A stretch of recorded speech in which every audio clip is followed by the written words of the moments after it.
সালাম আলাইকুম।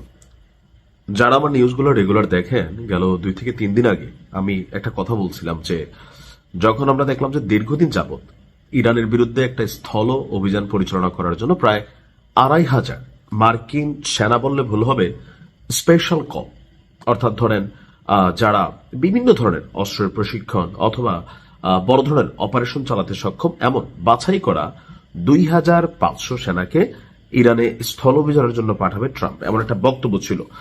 তো এর মাঝখানে হঠাৎ করে ট্রাম্প বলল যে না, স্থল অভিযানটা সে করবে না। এখানে হরমুজ প্রণালীতে ইরান যে ব্যারিকেড দিয়েছে সেই ব্যারিকেডটাকে ইস্যু করে ট্রাম্প আসলে এখানে একটা চাল চালছে। আজকের দুঃসংবাদ হচ্ছে, আপনারা যে ছবিটা দেখছেন এটা হচ্ছে প্যারাট্রুপার, অর্থাৎ আমরা যে প্যারাশুট দেখি, মানে বিভিন্ন জায়গা থেকে ল্যাপটপ দেই বা বিমান থেকে বা হেলিকপ্টার থেকে, তো ওইরকম যারা মানে স্পেশাল ফোর্স আছে ইরানের বিরুদ্ধে স্থল আক্রমণের সম্ভাবনা বিবেচনা করে প্রায় 2,000 স্পেশাল প্যারাট্রুপার ফোর্স আপনার ইরানে পাঠাতে যাচ্ছে আমেরিকা।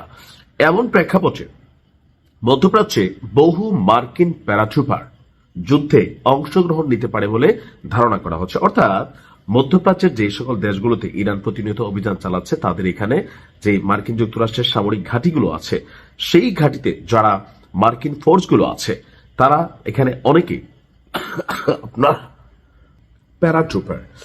তো বলা হচ্ছে যে দ্য টেলিগ্রাফের একটা প্রতিবেদন এই মুহূর্তে আবার সবাইকে একটু টেনশন দিচ্ছে। জানি না ইরান পাল্টা কি আসলে ব্যবস্থা নিতে যাচ্ছে, অথবা এতে ইরান আরো বিগড়ায় যায় কিনা, কারণ যেভাবে আজকে বাহরাইন সহ বিভিন্ন জায়গায় ইরান ক্ষেপণাস্ত্র নিক্ষেপ করেছে, সো এরকম হুমকি ধামকি দিলে ইরান আরো 10 গুণ তাদের অভিযান বাড়িয়ে দিবে।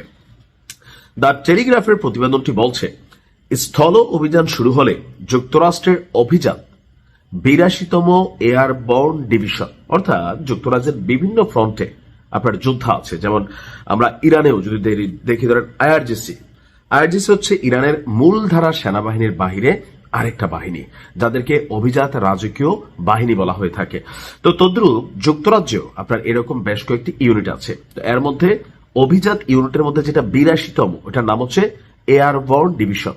সেই ডিভিশনের প্রায় 2,000 সেনা প্যারাশুটে করে ইরানে নামতে পারে। এছাড়া মধ্যপ্রাচ্যে মধ্যপ্রাচ্যের রাষ্ট্রগুলোতে আরো 10,000 স্থল সেনা পাঠানোর বিষয়টি এই মুহূর্তে আলোচনায় এনেছে ট্রাম্পের প্রশাসন।